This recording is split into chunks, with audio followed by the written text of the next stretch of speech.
Vagaba yo en oscuridad hasta que vi a Jesús, mas por su amor y su verdad ya vivo en plena luz. Gozo y luz hay en mi alma hoy, gozo y luz hay, ya que salvo soy. Desde que a Jesús vi y a su lado fui, he sentido el gozo de su amor en mí.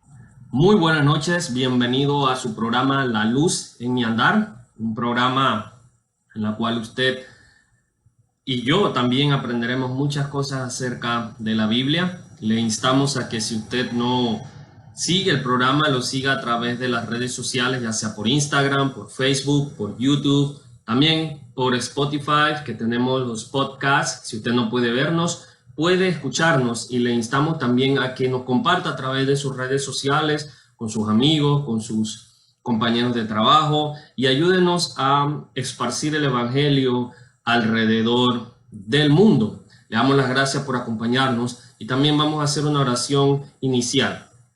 Poderoso buen Dios que está en los cielos, gracias por estar con nosotros, gracias por enviar a su Hijo a morir en la cruz del Calvario.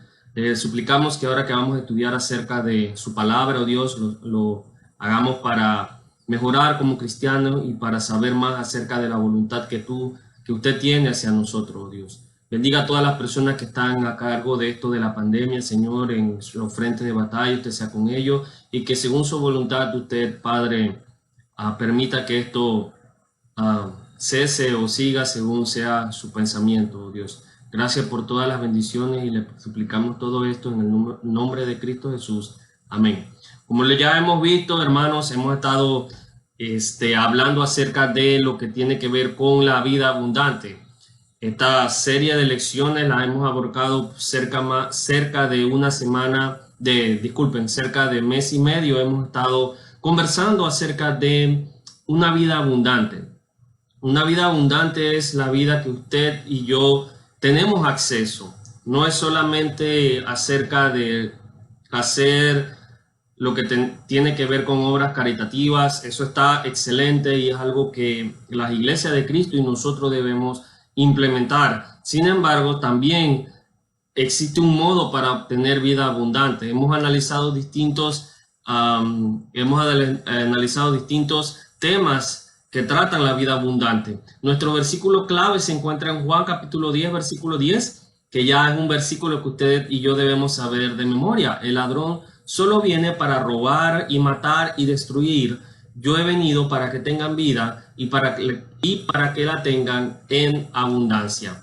Ahora hemos hablado acerca del significado de una vida abundante. ¿Qué significa tener vida abundante? La palabra abundante significa sobreacogedora, mucho más allá de. También hemos visto una vida abundante a pesar de las dificultades, de las cosas que nos ocurren en el día a día, de las enfermedades, de los problemas. Pablo tenía una vida abundante a pesar de que él era una persona que estaba siendo perseguida por el Imperio Romano, o una persona que tenía una enfermedad como el aguijón en la carne.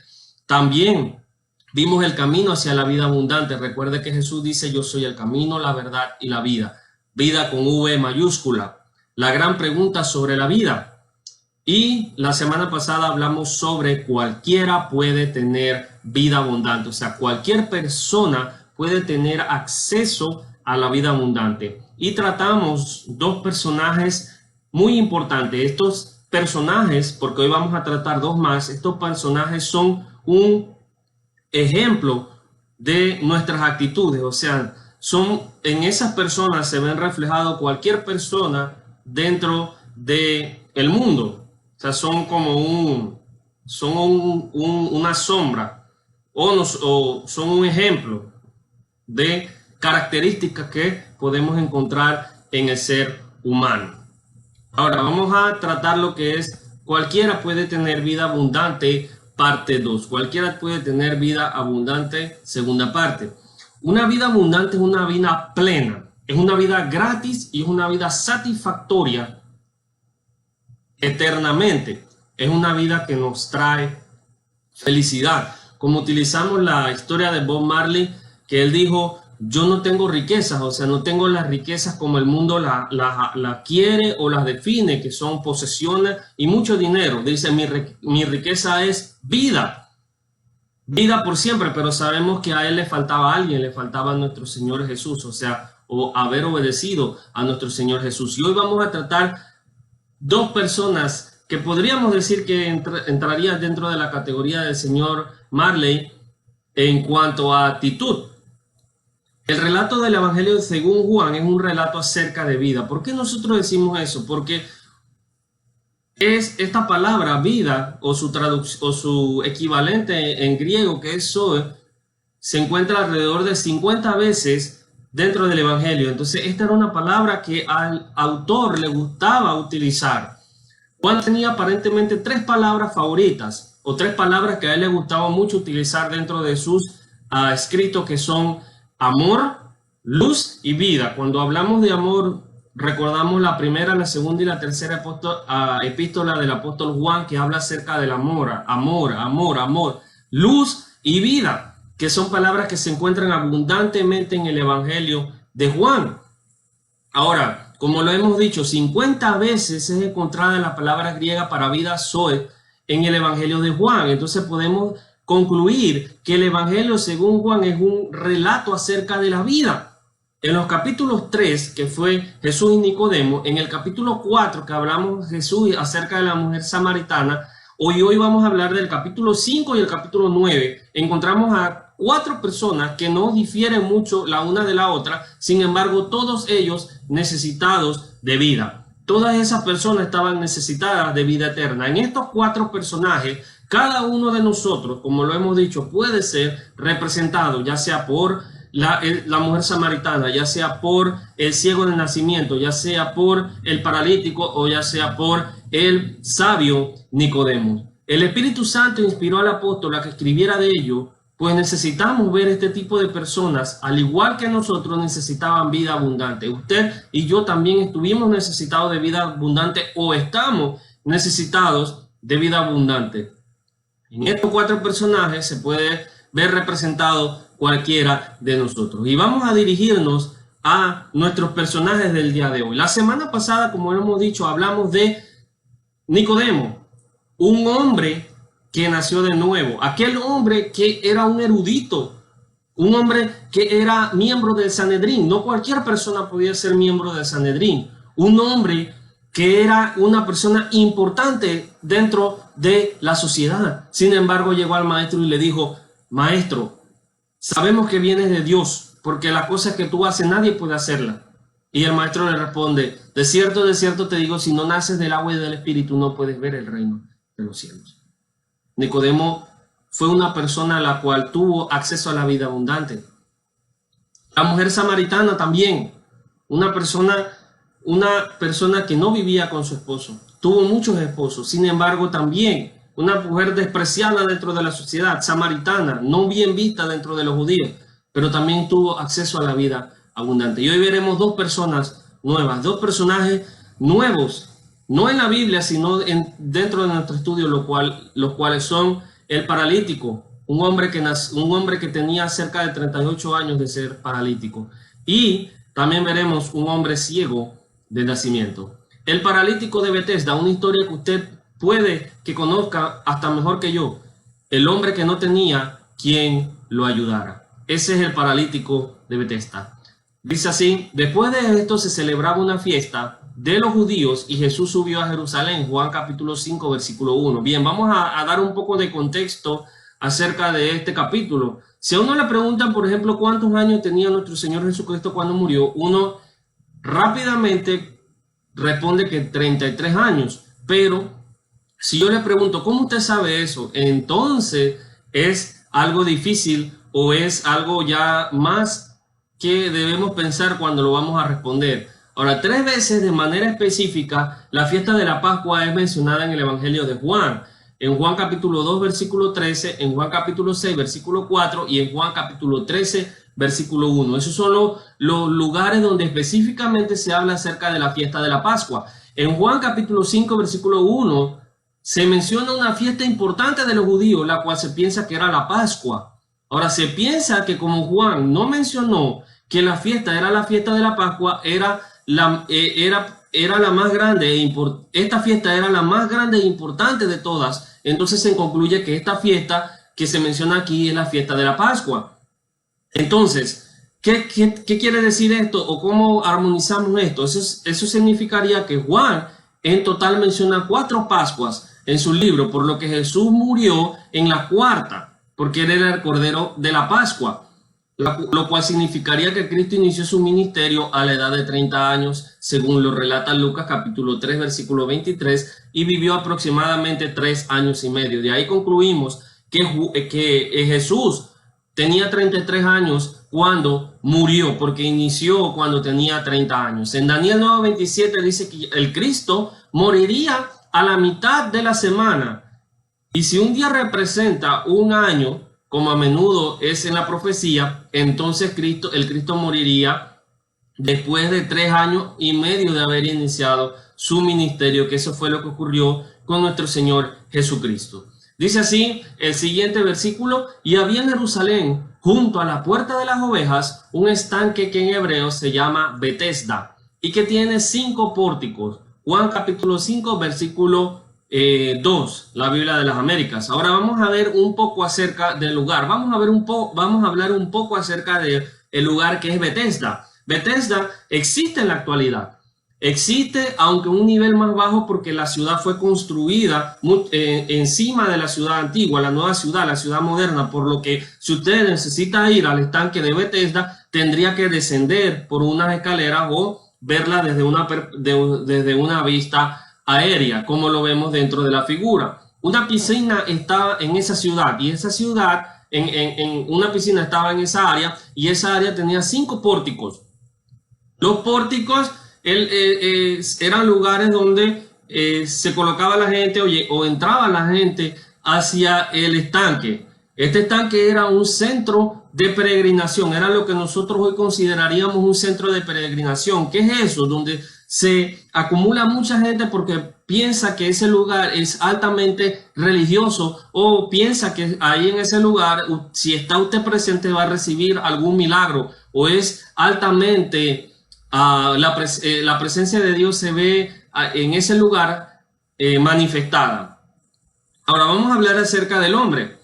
¿Qué esperaban estos enfermos? ¿Qué esperaban estos cojos? ¿Qué esperaban estos mancos? ¿Qué esperaban estos ciegos o personas que vivían allí? Dice el versículo 3, y hay en Jerusalén, junto a la puerta de la oveja, un estanque que en hebreo se llama Betesda y que tiene 5 pórticos.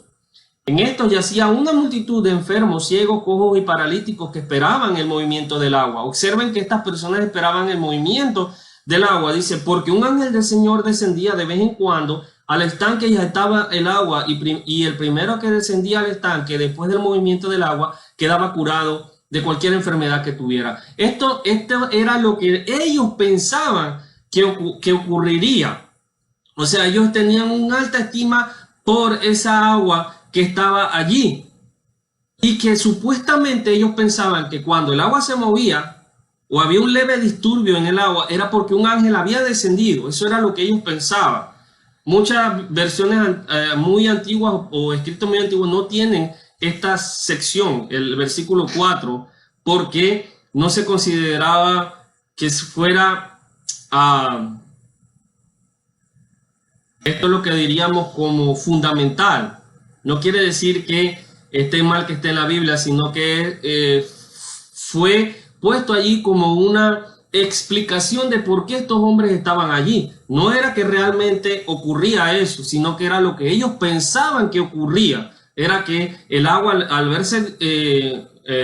al presentar algún movimiento, ellos pensaban que un ángel descendía y tocaba, y ellos corrían allí, tocaban el agua y supuestamente eran sanados. Dice allí, porque un ángel del Señor descendía de vez en cuando al estanque y agitaba el agua, y el primero que descendía al estanque después del movimiento del agua quedaba curado de cualquier enfermedad que tuviera. Y estaba allí un hombre que hacía 38 años que estaba enfermo. Juan capítulo 5, versículo 4 al 5. Ahora vamos a ver la pregunta. Cristo estaba caminando cerca de esos pórticos ese día y vio a aquel hombre paralítico y le pregunta, ¿quieres ser sano?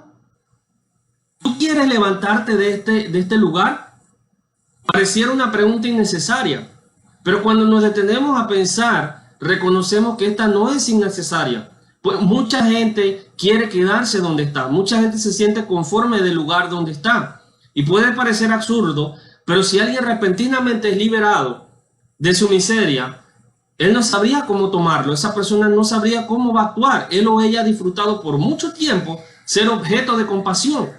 Por tanto, al momento de que esa persona está 40 años, o 38 años, o 30 años, estar lisiado y todas las personas tenían compasión de él, eso es un impacto muy, muy grande. Por eso el Señor Jesús le pregunta, ¿quieres ser sanado? O sea, ¿quieres sentirte mejor?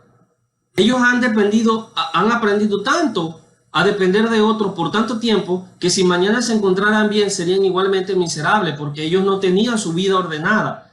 No sabemos dónde estaba su familia. Tal vez habían perdido su familia, tal vez habían perdido su hogar, tal vez habían perdido su padre, tal vez habían perdido su trabajo, tal vez lo habían perdido todo en la vida. Y de repente sentirse bien al otro día, aunque estuviera bien físicamente, espiritualmente o hablando en términos de socialmente, se sentiría mal, se sentiría miserable porque realmente solamente fue mejorada una parte de su vida. Ahora vamos a ver que Cristo le pregunta a él, ¿desea ser sano? Y vamos a notar que este es el primer paso en dirección a obtener una vida abundante y es el deseo. Recuerda que el Evangelio de Juan también vimos que es un evangelio en el cual se expone que no solamente es tener acceso a la vida, sino que usted desee tener acceso a esa vida. El enfermo le respondió, Señor, no tengo a nadie que me meta en el estanque cuando el agua es agitada. Y mientras yo llego, otro baja antes que yo. Juan capítulo 5, versículo 7. El paralítico dijo de esta manera, yo no soy el problema, Señor. El problema aquí es que es alguien más. He estado aquí años esperando que alguien me lleve al agua para poder ser sano. He estado aquí esperando. Recuerda, el problema no es mío, el problema es de alguien más. Pregunta, ¿qué tan a menudo le tiramos la culpa de nuestra condición a otras personas? ¿Qué tan a menudo ponemos una excusa cuando se nos pregunta, ¿quieres ser ayudado? ¿Quieres ser sano? ¿Qué tan a menudo decimos que nuestra condición es culpa de alguien más y no aceptamos que estamos en una mala condición? El segundo paso en dirección a la vida abundante es reconocer que el recibir la vida abundante empieza con nosotros y no con alguien más. No con alguien más.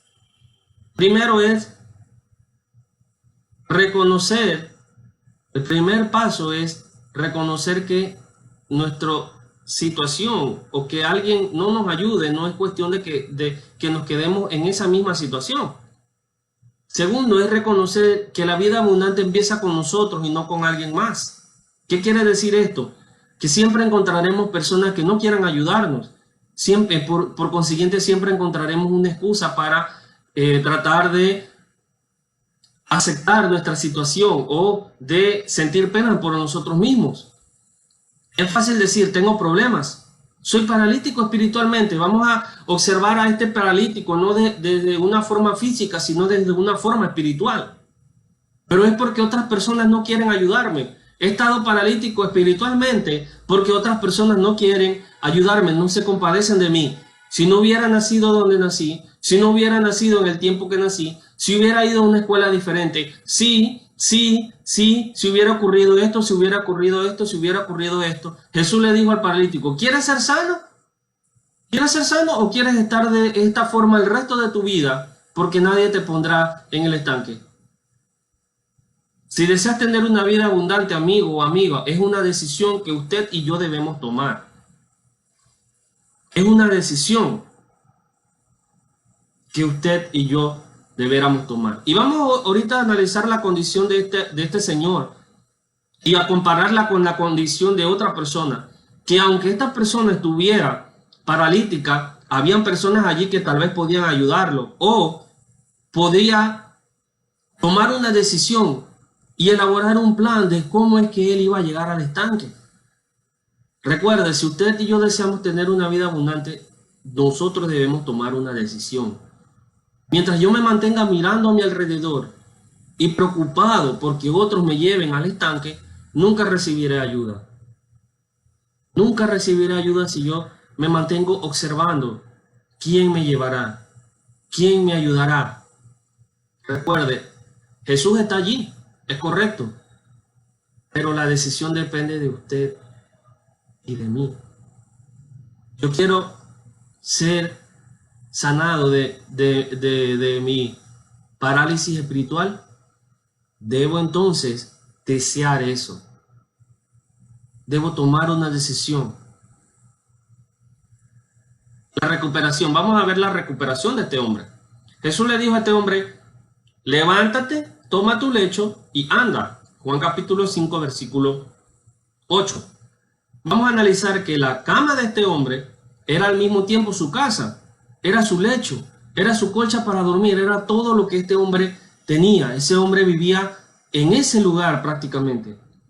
Allí comía, allí vivía, allí dormía, allí hacía de todo.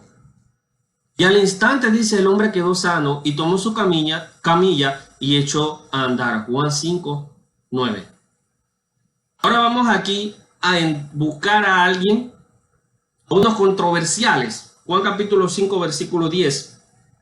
El versículo 9 dice: y aquel día era día de reposo. Por eso los judíos decían al que fue sanado: es día de reposo y no te es permitido cargar tu camilla. Los judíos ortodoxos habían escrito alrededor de 39 capítulos de un tomo, de un libro, acerca de lo que usted podía o lo que no podía hacer un judío en el día de reposo. Si usted era un judío, usted podía leer este tratado acerca de lo que estaba permitido y lo que no estaba permitido hacer el día de reposo. Es más, no importa que usted haya sido sanado, usted tiene que quedarse aquí hasta que después que pase el día de reposo para después poder andar. Y más adelante vamos a observar que aunque insinuaron esto, a ellos le dijeron: es más, fuiste sanado el día de reposo, por tanto no obedeces a Dios. Fueron lo que le dijeron los judíos a este paralítico.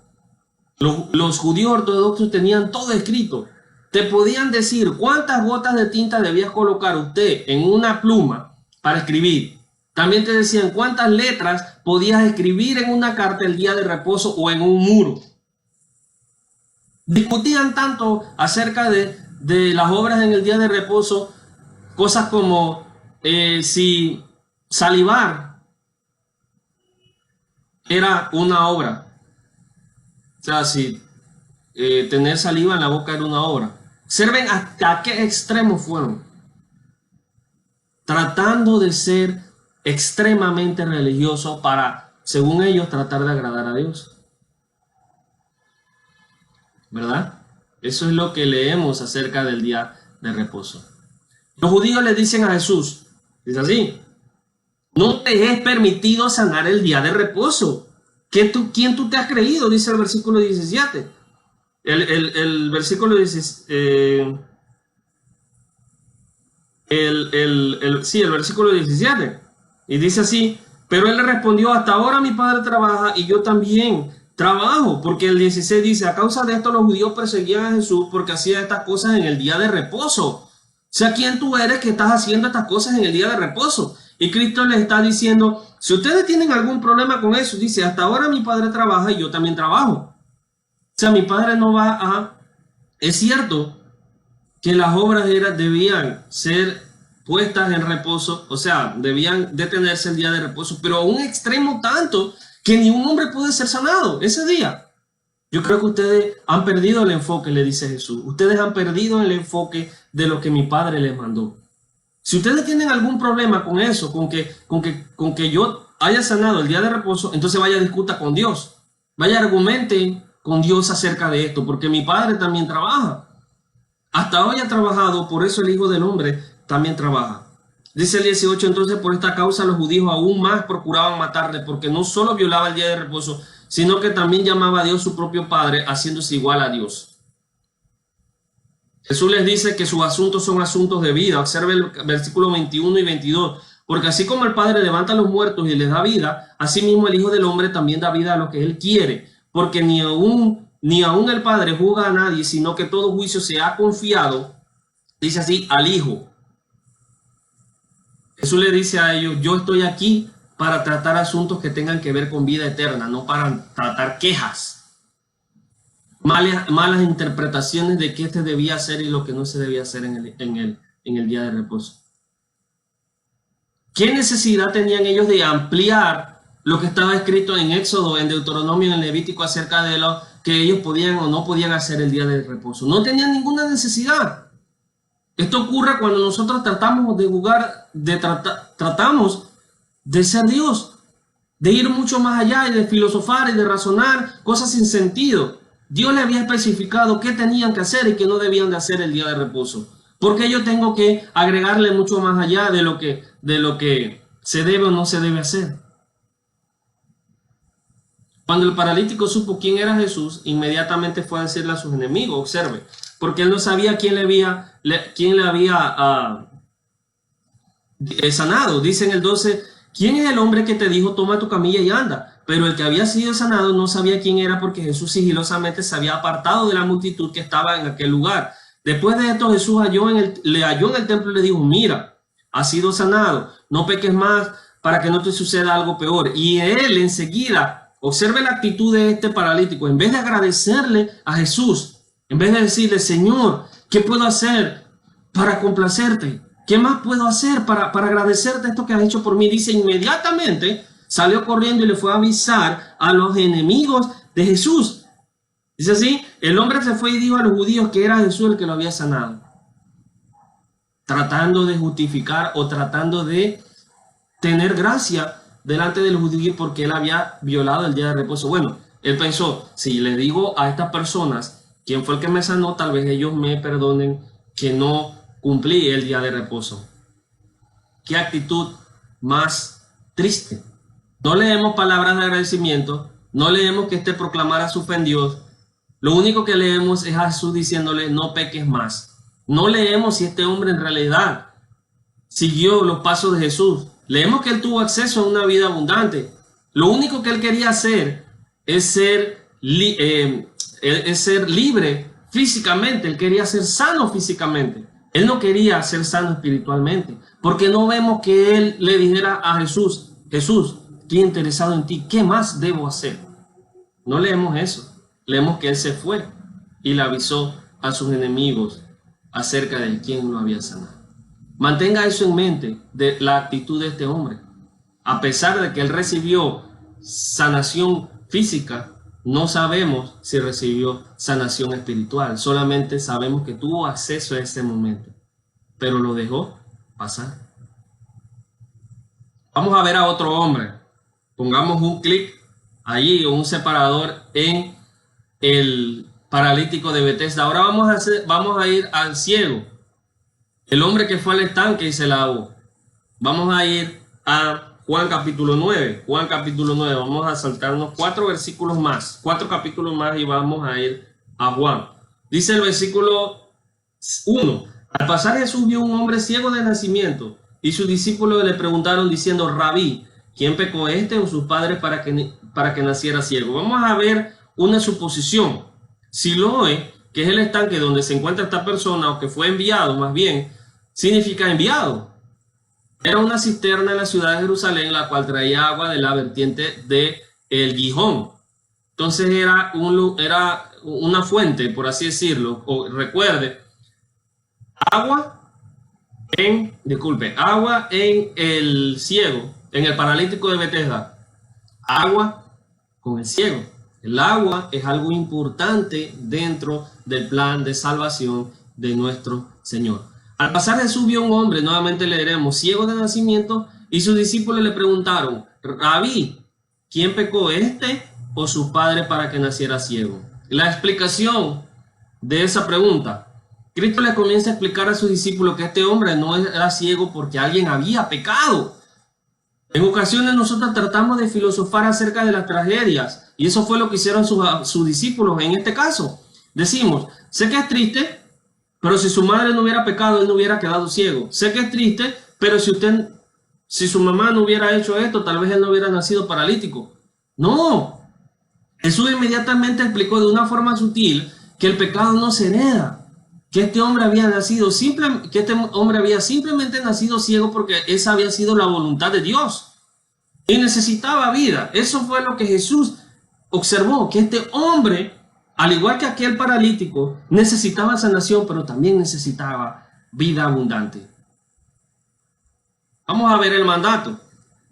Dice así el versículo 3. Jesús le respondió: ni este pecó ni su padre, sino que está ciego para que las obras de Dios se manifiesten en él. Observe, dice, este hombre está ciego por la voluntad de Dios, para que mi obra, la de Jesús, se vea manifestada en él. Nosotros debemos hacer las obras del que me envió, mientras es de día. De noche, la noche viene cuando nadie puede trabajar. Dice, mientras estoy en el mundo, yo soy la luz del mundo. Habiendo dicho esto, escupió en la tierra e hizo barro con la saliva y le untó barro en los ojos y le dijo: ve y lávate en el estanque de Siloé, que quiere decir enviado. Él pues fue y se lavó y regresó viendo. No sabemos por qué Jesús escupió en el suelo para hacer lodo. No sabemos por qué él hizo lodo para ponerlo en los ojos. No sabemos. Lo único que sabemos es que Jesús escupió, formó lodo y se lo untó en los ojos del ciego. El hombre fue al estanque, justo como el Señor le había dicho, y fue sanado. Jesús pudo haberlo sanado sin que fuera al estanque. Jesús pudo haberlo sanado tal vez sin que él escupiera. Pero esto fue lo que el Señor le mandó a hacer. El Señor le mandó a hacer: vaya al estanque y lave sus ojos. ¿Qué hizo el hombre ciego? El hombre ciego obedeció y fue a lavar sus ojos al estanque. Observe que este hombre es ciego. Tiene una condición también. Tiene una condición. Y las personas ciegas en ese entonces no es como ahora, que pueden tener tal vez un bastón sensible, pueden tener un perro guía, pueden tener muchas cosas. Las personas en ese entonces que eran ciegas eran desterradas de la sociedad y se volvían mendigos. Eran personas que vivían de los otros. Esta persona tenía una condición de ceguera. Tal vez nadie lo ayudó a ir al estanque. Tropezando fue al estanque de Siloé, preguntando dónde queda el estanque, dónde está, haciéndose las figuras con la mente de las veces que él había pasado por ahí. Encuentra el estanque de Siloé, va, se lava y recibe la vista. Él no dijo: ¿sabe qué, Señor? Yo he estado aquí mucho tiempo, en este estanque, en este lugar, alrededor de este estanque, y nadie me ha ayudado a ir. Nadie me ha ayudado a recuperar mi vista, por así decirlo. Nadie me ha ayudado a llegar al estanque de Betesda, podemos decir, para que también yo sea sanado. He estado aquí todo el tiempo, no es mi culpa. Recuerda que este hombre no veía, sin embargo no fue un impedimento para que éste obedeciera. No le reclama a Dios, no le dice: no es mi culpa. Cuando Cristo nos demanda algo, debemos hacerlo, hermano. Debemos ir, porque Él sabe qué es lo mejor para nosotros. Nuevamente aparecieron en la escena las personas controversiales. Vienen los controversiales, hermano. Usted ya sabe quiénes son. Estos hombres no descansan, no descansaban.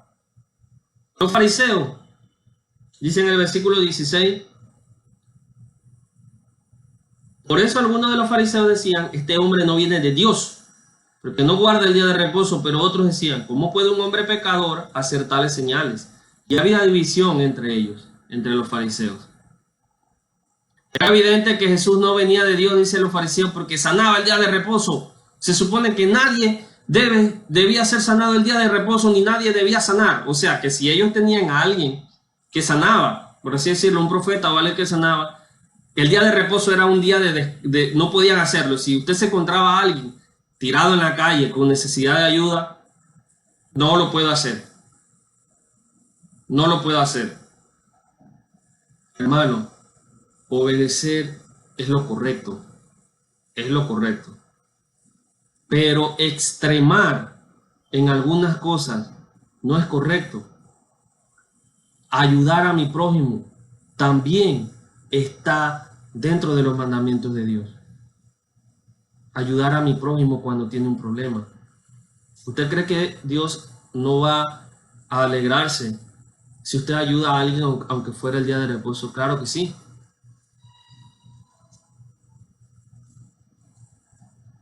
Entonces, vamos a ver qué ocurre. Después que los fariseos desaprobaron la obra de Jesús, los mismos arremetieron contra los padres del hombre sanado. Dice, bueno, desaprobamos que tú hagas milagro el día de reposo. Por eso como no podemos llamarte a ti, vamos a llamar a los padres del muchacho. Dice el 19. Y le preguntaron a los padres diciendo, ¿es este vuestro hijo al que vosotros decís que nació ciego?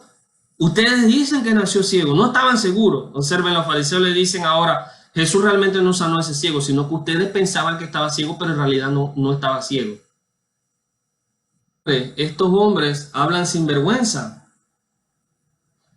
Dicen así que él no había nacido siendo ciego. Sin embargo, los padres le responden, esta persona nació siendo ciego. El 20 dice, sus padres entonces le respondieron y dijeron, sabemos que este es nuestro hijo y que nació ciego. Ustedes están diciendo que nosotros nos equivocamos. Y no es así, esta persona nació siendo ciego. Aquí están las otras personas que son testigos. Pensaríamos que los padres de este hombre estarían alegres porque su hijo fue sanado, pero no fue así, porque en el versículo 20 y 21 dice, pero como es que ahora ve, no lo sabemos, dice, o quién abrió los ojos, nosotros no lo sabemos, preguntadle a él qué edad tiene, él hablará por sí mismo. No sabemos, no queremos meternos en este problema. Juan comenta que sus padres dijeron eso porque temían ser expulsados de la sinagoga.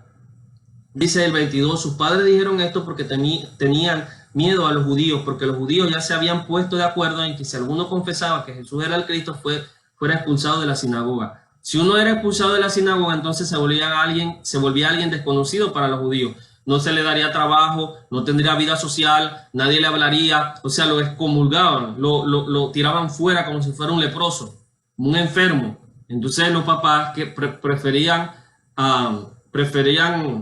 por así decirlo, estar de acuerdo con los fariseos que aceptar realmente que Jesús le había sanado.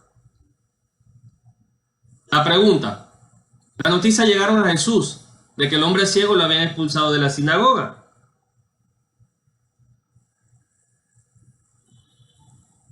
Dice así, Jesús oyó decir que lo habían, en el 35, echado fuera, y hallándolo le dijo, ¿crees tú en el Hijo del Hombre? Cristo le pregunta, ahora hace otra pregunta, ¿verdad? ¿Crees tú en el Hijo del Hombre? El hombre responde, ¿y quién es el Señor para que yo crea en él? ¿Quién es este hombre? Observe, él no se fue, ¿verdad? Él pregunta, ¿quién es para que yo pueda creer en él? Tú lo has visto y el que está hablando contigo, ese es. Versículo 37. La actitud del hombre fue la que todo individuo debe tener y fue tan distinta a la actitud del paralítico de Betesda. Dice el 38. Él entonces dijo, creo, Señor, y le adoró. Este fue un relato asombroso. Cada día que nosotros cantamos, fui ciego, mas hoy miro yo, perdido, y Él me halló. Estamos recordando la historia de este hombre ciego. Nada de show, nada de luces, nada de gritos o gente tirándose al suelo. Su respuesta fue simple. Señor, yo creo en ti. Quiero tener vida abundante. ¿Qué aprendimos de estos 4 individuos?